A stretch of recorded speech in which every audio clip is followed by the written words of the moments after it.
High above the coast of Maine, a single-prop Cessna is headed 23 miles out to sea. It's bound for Matinicus, the most remote inhabited island on the Atlantic seaboard. Amazon has extended its reach so completely into the fabric of American life, it's even made it here. Beyond that island, the nearest land is Portugal. Yes, it is remote. That's why we like it. George and Robin Tarkelson are among the 20 or so hardy souls who call this frigid rock home. Matinicus is a throwback to the American frontier, minus the general store. So to keep them connected to civilization, the Tarkelsons get as many as 3 Amazon deliveries a week. The printer came from Amazon, computer speakers here and here, yoga mat, this Kindle, the radio, a lot of the CDs, TV came from Amazon, the backrest came from Amazon. Amazon is everywhere, even in the middle of nowhere. Well, we're completely off the grid. We don't have any lines coming down to our house. We generate all our own power.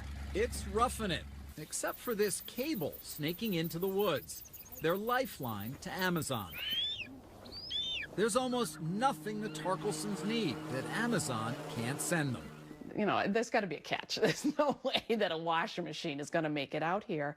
And he ordered it, and he said, no, it's going to be coming. It came 2 days later. They may be off the grid, but the Tarkelsons are right in step with the rest of us. Amazon has more than 240 million customers. Here in the U.S., that's 6 of every 10 adults who use the internet. Today, the Amazon empire is at the very heart of the economy.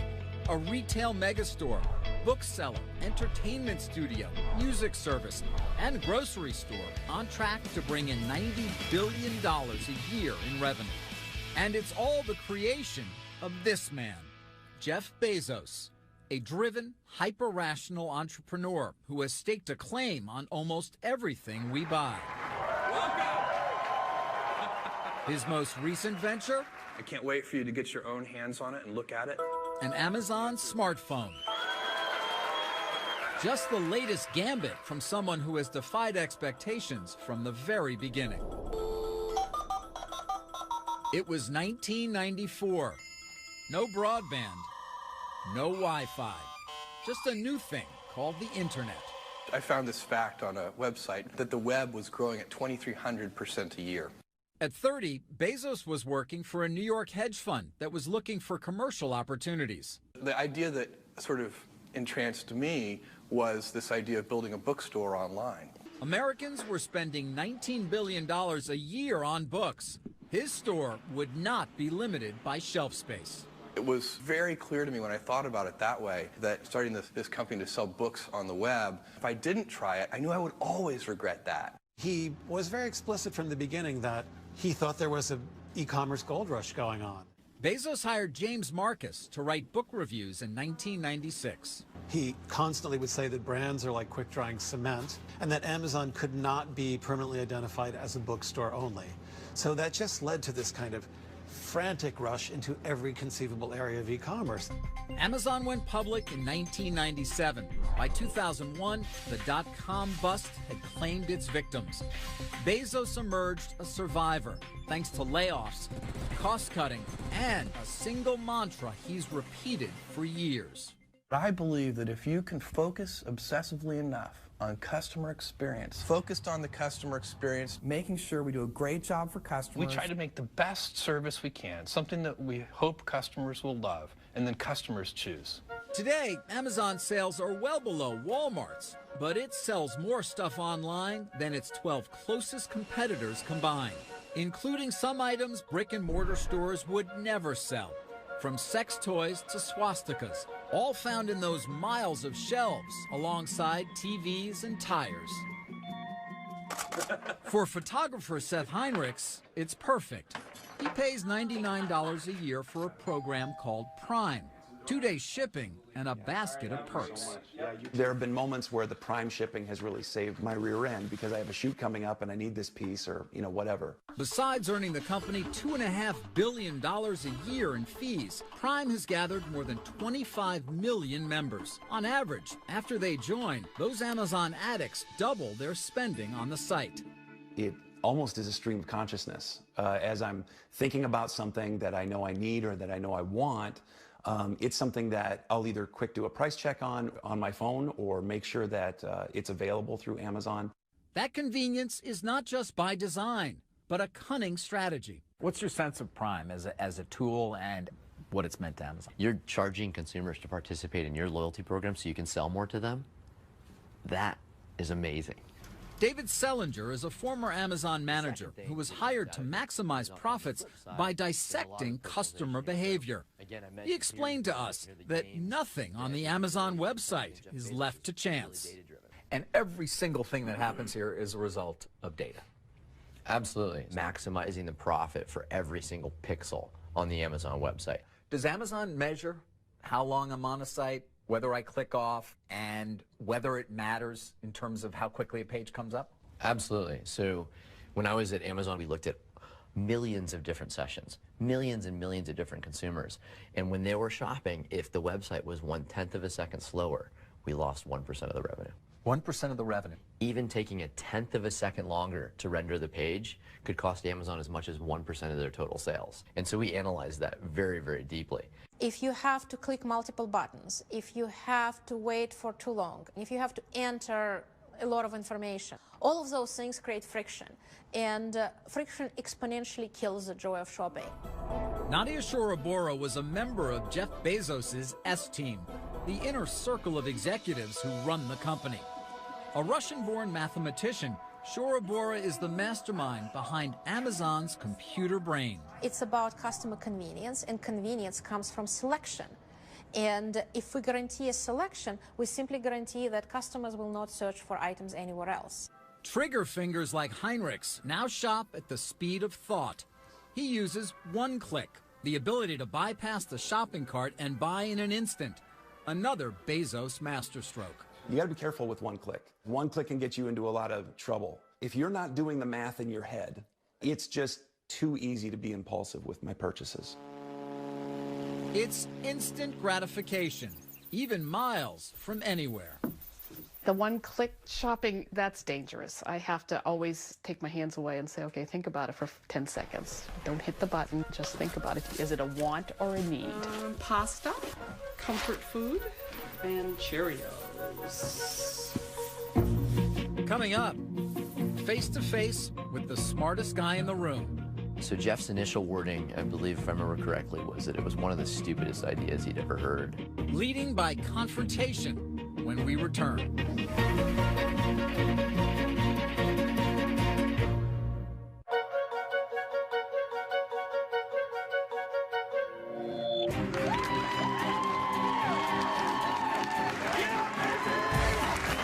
Behind one of the most ambitious companies in the world is a man who is at once famous, Yeah, baby. but not well known.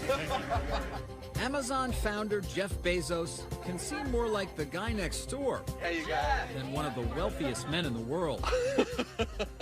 There's the casual demeanor, the goofy personality, and that laugh that even he admits is unmistakable. I can't help but laugh. There was a time when my brother and sister would not go see a movie with me. It was too embarrassing. So I'm long used to this kind of abuse. Hey, Carl. Good. How's it going? But don't be fooled.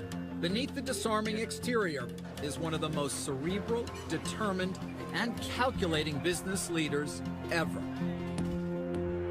Bezos is a uniquely driven individual who's changed the world, and we need to know where he came from and what makes him tick. Author Brad Stone spent years studying Bezos for his book, The Everything Store. What's he like in the workplace? Well, first I'll say that public Jeff Bezos is a lot different than the Bezos that the world doesn't see. And of course, that's not surprising. But, you know, Jeff talking to the press or speaking in public is, as with all things, very strategic. We wanted to speak with Jeff Bezos for this documentary, but both he and Amazon declined any participation in our story. In some cases, Amazon also instructed its business associates not to speak with us.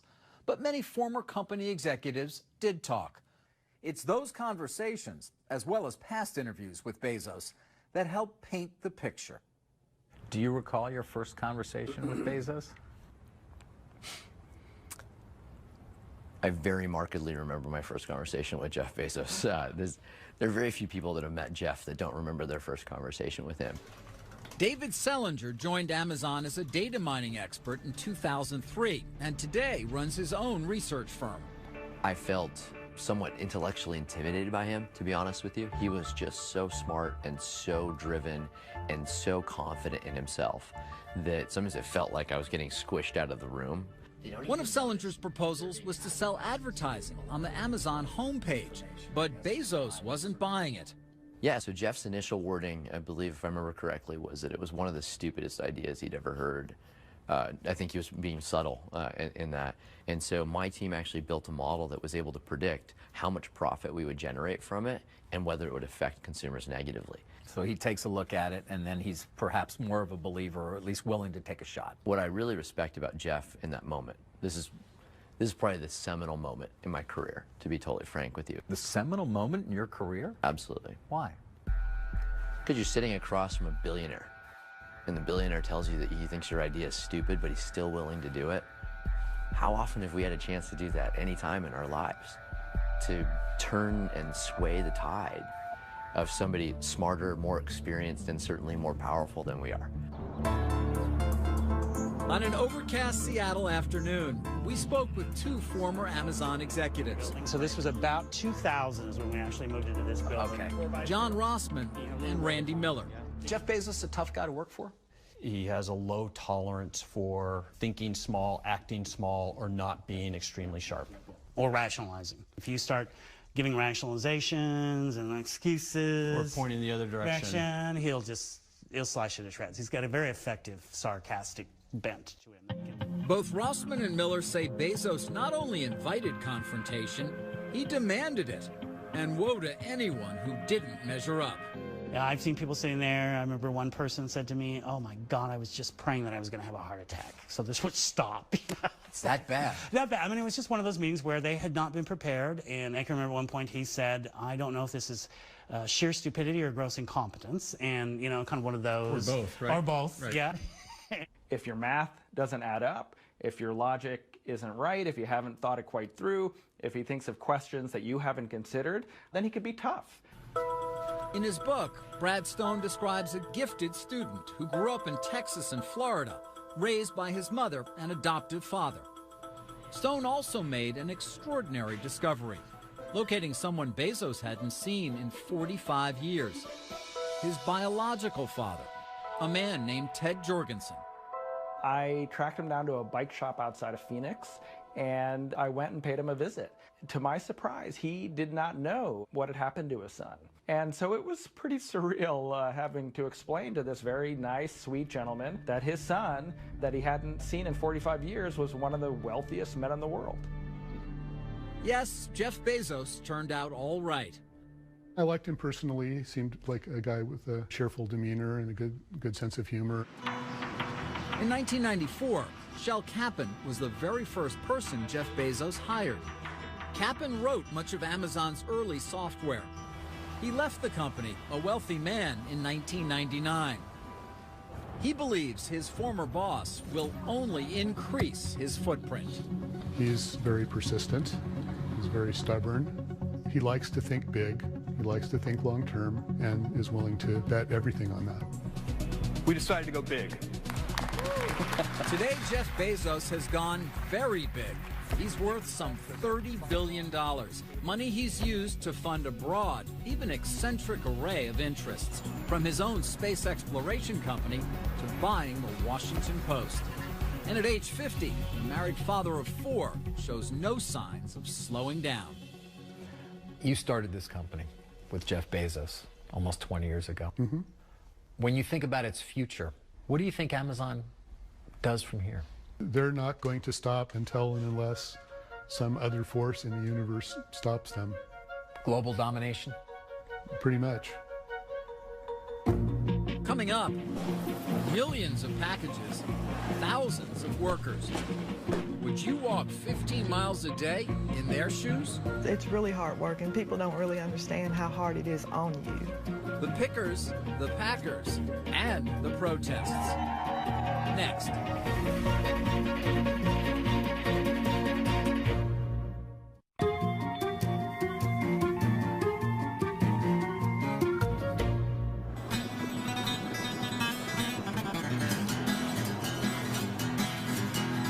If you're wondering how those Amazon packages get to you so quickly and who's behind it, you can start with a visit to a town like Campbellsville, Kentucky. Population 11,000. It's a place where you can find Amazon workers in the pews and at the pulpit. Amazon is a great force here in the community.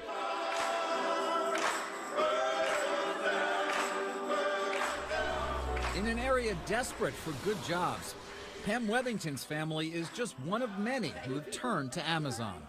At one time, I had a daughter-in-law, 2 daughters, 2 brothers, and a sister that worked there. We all worked in the same plant. You want a hamburger? Like many in the post-recession economy, Dana Wethington says $12.50 an hour is a godsend. When I first started working at Amazon, I had a 6-month-old, I guess. It gave me insurance for him, put food on the table for him. Amazon is a good job. And it's a job performed so seamlessly, customers give it little thought. But each time someone clicks to buy, a powerful apparatus is set in motion. Amazon's fulfillment center looks chaotic and it looks random, but it's actually highly orchestrated. Author and journalist Brad Stone has covered Amazon for 15 years. The conductor of the symphony is software in the cloud that's basically optimized the whole system to be as productive as possible. Across a space as vast as 20 football fields, workers manage the widest variety of inventory on the planet and move tens of millions of products at lightning speed.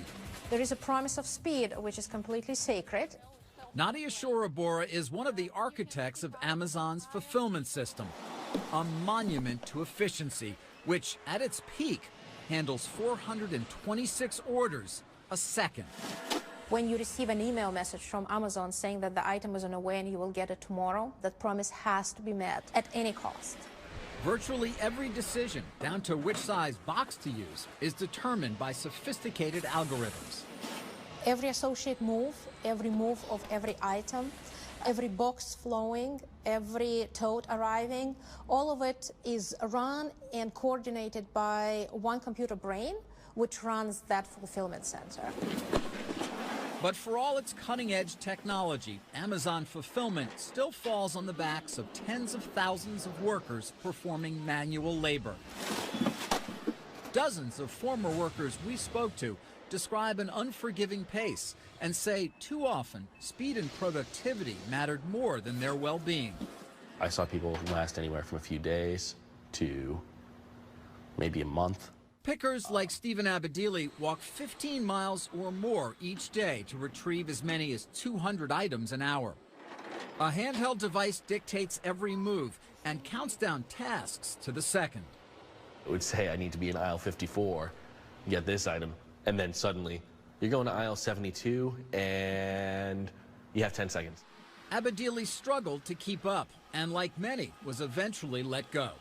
I would get out of work, get home, and sit on the couch, and my body would just quit on me right then. You're a guy in your early 20s. Yeah. And you're still wiped out.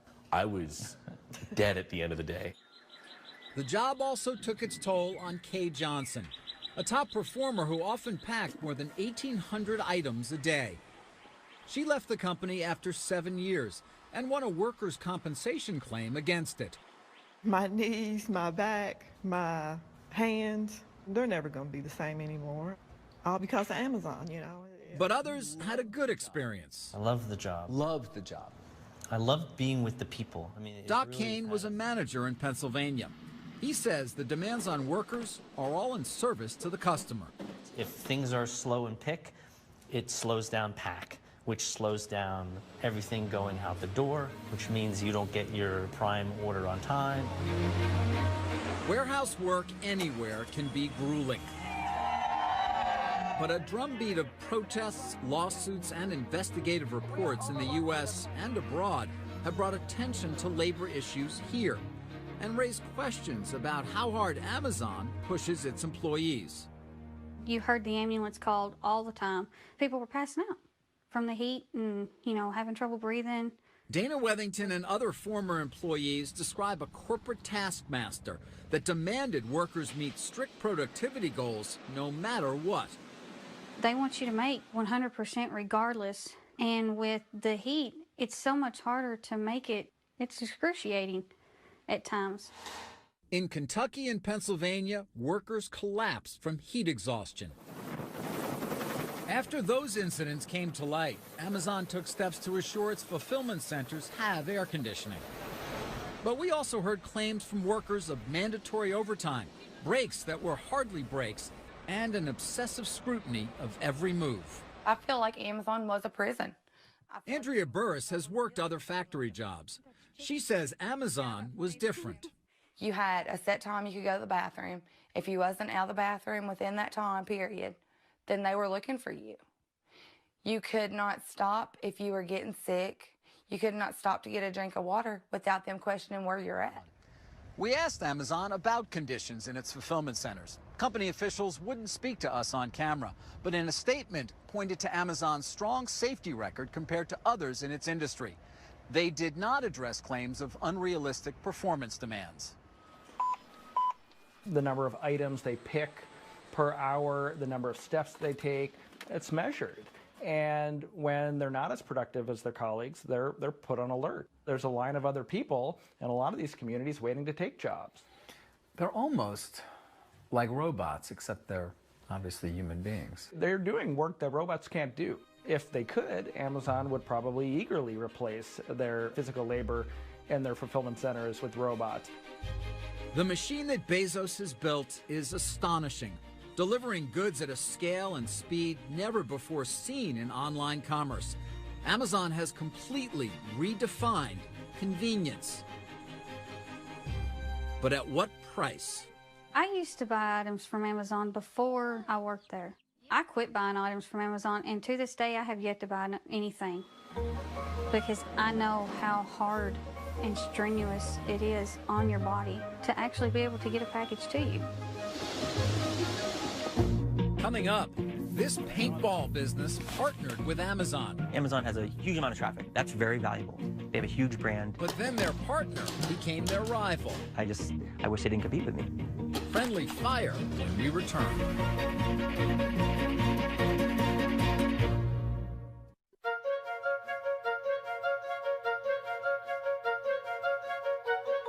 There you go, guys. Grab goggles, gentlemen, guns, air. Have fun. In paintball, you've got to stay on your toes and know your allies from your adversaries. You blue or purple? Stephen Herbert says it's the same doing business with Amazon. In terms of Amazon, do you sell to Amazon? He and his father, Steve, run 2 stores in New England called X-Fire Paintball. Let me grab this one out of your hand. They've been in business for 15 years, but lately they've gotten a lot busier, thanks to Amazon. Amazon offers an awful lot. They offer a great marketplace. Their name is well known, so they have a lot of advantages for us. In 2012, they started selling their products on the site, right alongside Amazon's own inventory, reaching an audience beyond their wildest dreams. If the 2 stores represented 100% of your sales 18 months ago, before you started on Amazon, where is it now? We've got to be quadruple that. So your sales have gone up enormously. Oh, yeah. But also that sounds like good news, but the Herberts aren't celebrating. That's because once they started selling on Amazon, they noticed a disturbing pattern. We might put out 100 products. Let's say 50 of them do well. Amazon sees that because they have access to our sales, and they will buy that product directly from the manufacturer and sell that, taking us out of the picture. The Herberts say Amazon was doing something a business partner shouldn't, poaching their sales. Some products are winners, some products are losers. Amazon watches and they see the sales data and they pick the winners. And then they go to my suppliers and try to buy it from the suppliers directly. So as soon as they say, I want that product, I lose all my sales and I'm stuck with this inventory that I can't sell.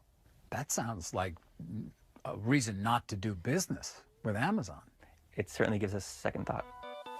Today, more than 2 million independent sellers do business on Amazon, accounting for as much as 40% of everything Amazon sells. It's that network that helps make such a huge selection possible. In exchange, Amazon charges sellers a fee, commonly 15% off the top. For an additional amount, Amazon will even store their goods and handle the shipping. Author Brad Stone says many sellers find it all irresistible.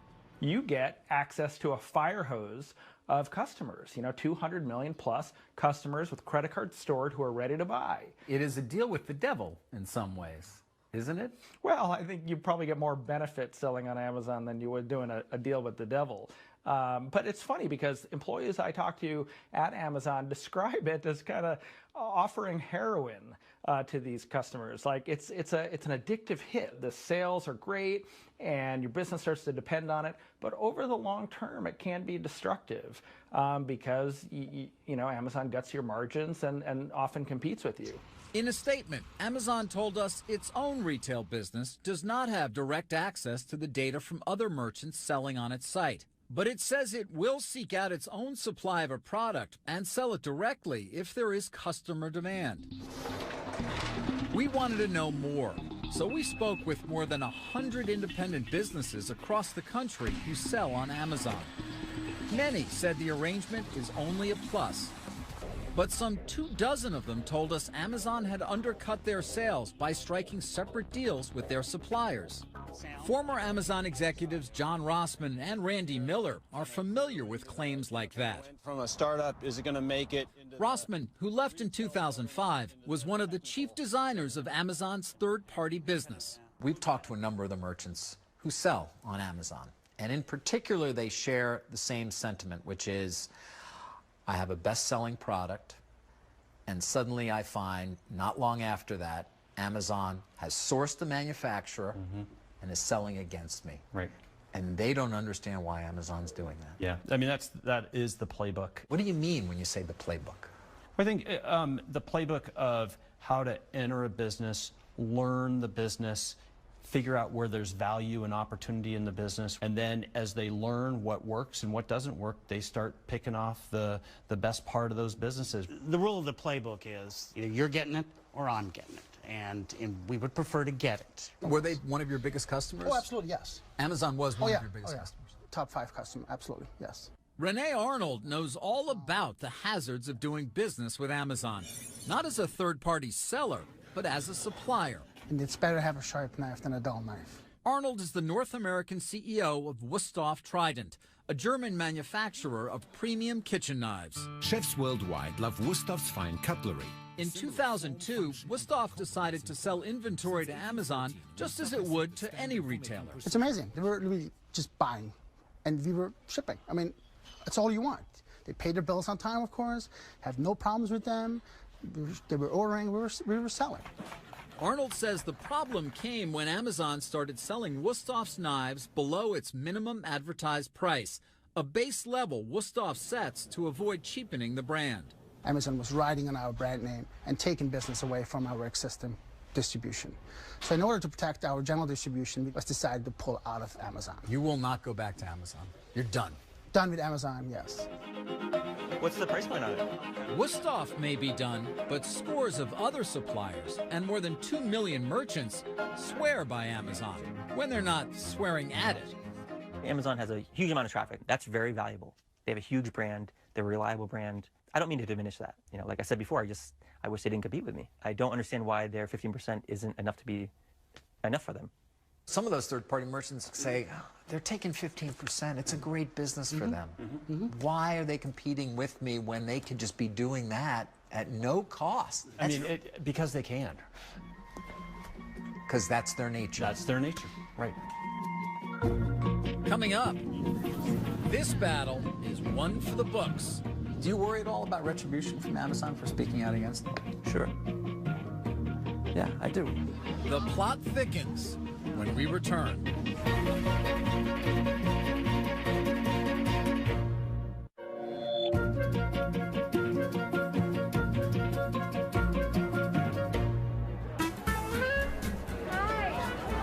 Sunday in the park. Time for a stroll and a good book. We paint mother to daughter. It's a maternal tradition. Give them to me. I want them all. But don't be fooled by the veneer of civility.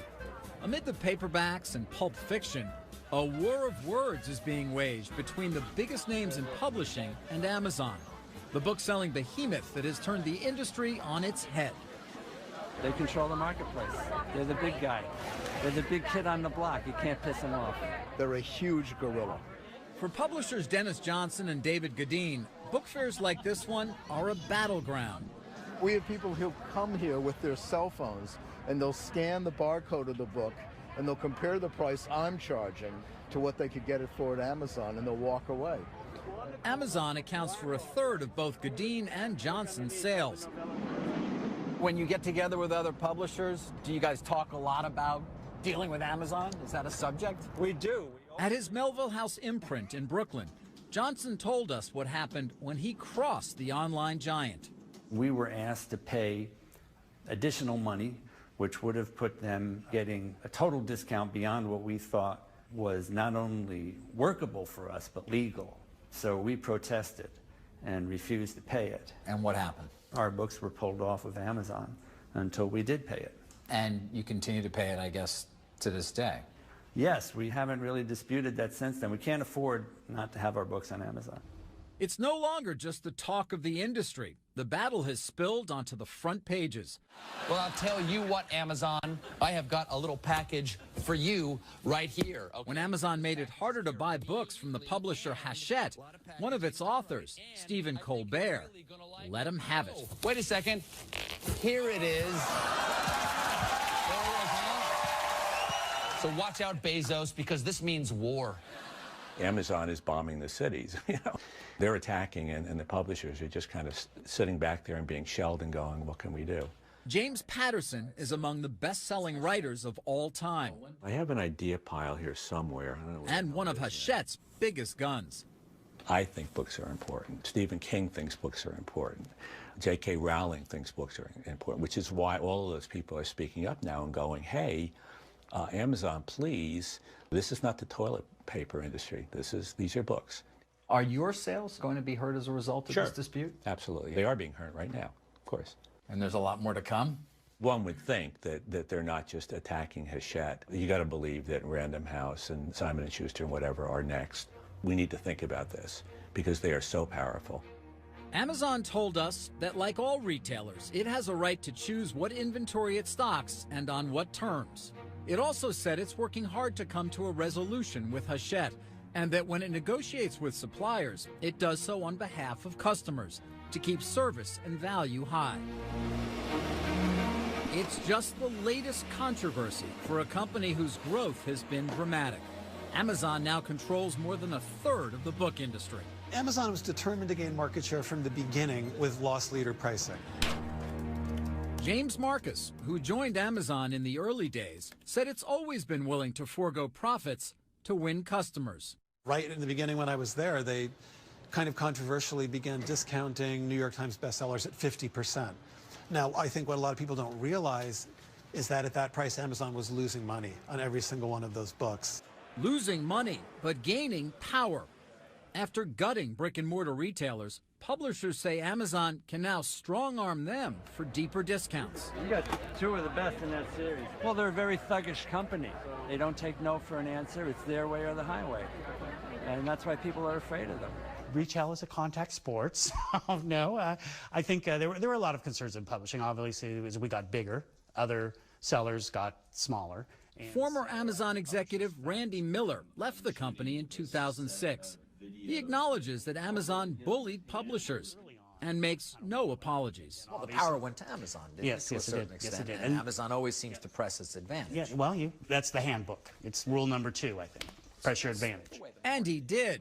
When publishers balked at giving Amazon ever deeper discounts, Miller buried their titles on the website, ensuring their sales and ranking would plummet. It was called pay to play. Obviously, legal after a while said, that name's not very good. Let's call it vendor realignment. Another Amazon program invoked the law of the jungle. Miller says it was called Cheetah. Jeff's story was, cheetahs never go after the strongest person in the herd. They look for the weakest one in the herd, and that's who they go for. So if you're really going to take vendor realignment to its next level, target the weakest first, because they're going to probably fold more quickly. Although it doesn't seem a particularly great way to term things. No, but honest. You can visualize it. You can visualize it, right? You can see it, without a doubt. I know it's Wild Kingdom in your head, right? You can see the cheetah running right after the poor publisher. But what's bad for publishers can be good for readers. A huge assortment at your fingertips. Got the Kindle store, millions of books to choose from, by far the largest ebook store in the world. As the book wars rage on, Amazon's supremacy has propelled the company into the business of devices. First, the Kindle e-reader, then the Kindle Fire tablet, and now the Amazon phone. I think you'll be unsurprised to learn that we lavished attention on this phone for reading. Today, Amazon customers feast on not just ebooks, but movies, music, and games. Born a bookseller, Amazon is now competing with tech giants like Apple and Google to create and distribute a world of content. All part of the infinite marketplace Bezos imagined years ago. He never thought, I'm going to just have the greatest bookstore on earth. It was cunningly chosen as a point of entry. He always envisioned this sort of planetary commercial empire, and that is what he has. Coming up, sales growing by the billions. So where are the profits? In fact, it is probably one of the least profitable retailers in the world. Waiting for Amazon's payoff when we return.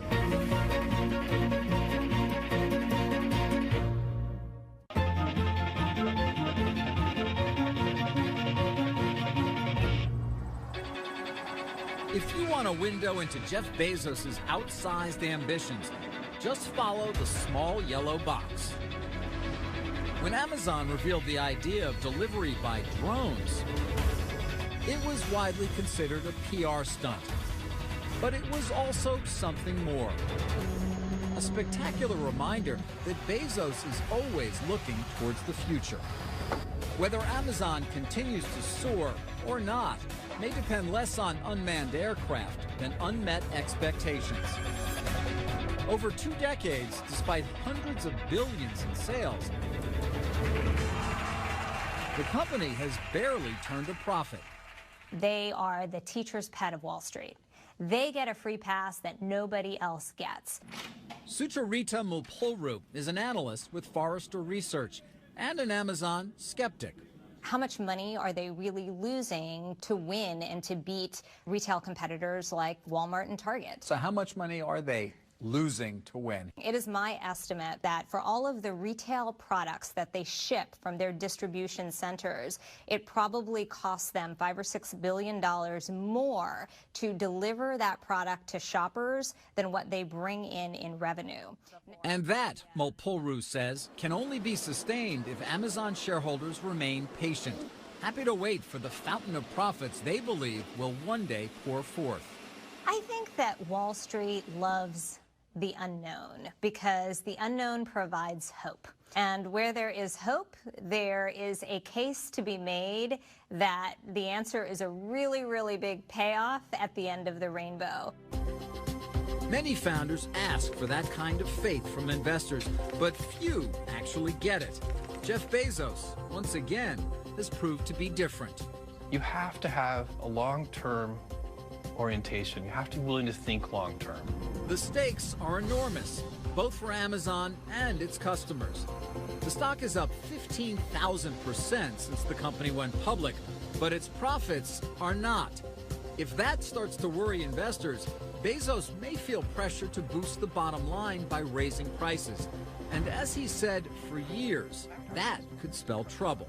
Are our customers loyal to us? Absolutely, right up until the second that somebody else offers them a better service. And I really believe that. I think our customers will behave that way. And so there is no rest for the weary. Bezos has an army of believers. Bill Miller is a renowned investor whose funds profited from big and early bets on Amazon. The market is clearly rewarding Amazon's operating strategy, and I believe it's rationally rewarding it, and I think that's what the skeptics are missing, that there's a good fundamental reason for it. So as long as people keep looking at Amazon by looking at earnings, they're going to get it wrong. The undisputed king of online shopping has made its vast enterprise look easy. Amazon now offers same-day delivery in several major cities. Think that's fast?